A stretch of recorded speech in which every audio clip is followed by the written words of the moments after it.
Hi, my name is Kat Dale, and I'm the writer of Mount Pleasant, which was this year's second place winner in the Shore Scripts contest. Mount Pleasant is a coming-of-age story that takes place in 1889 in the Oklahoma Territory. It's based on the true history of the U.S. government stealing children from Native American families, who then beat them, force-converted them, and stole their very identities at schools across the country, such as Mount Pleasant Indian School. This series follows two main characters.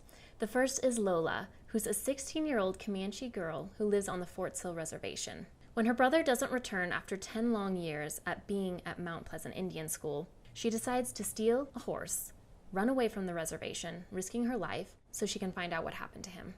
She is soon captured at Mount Pleasant and comes face to face with a man who is taking a tiny piece of her scalp from her forehead with a scalpel. This is Dr. Lewis Hutchins.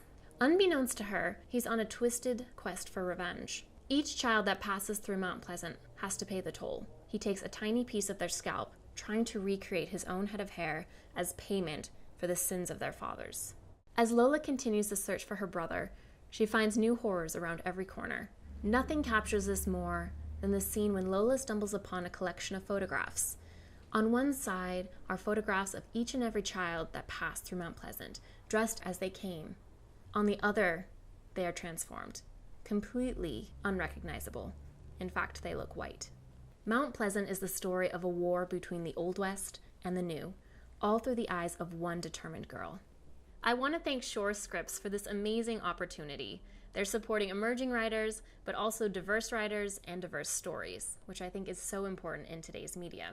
I'm excited at the prospect of talking to industry members who might want to bring Mount Pleasant to life, and I can't wait to see what the future holds.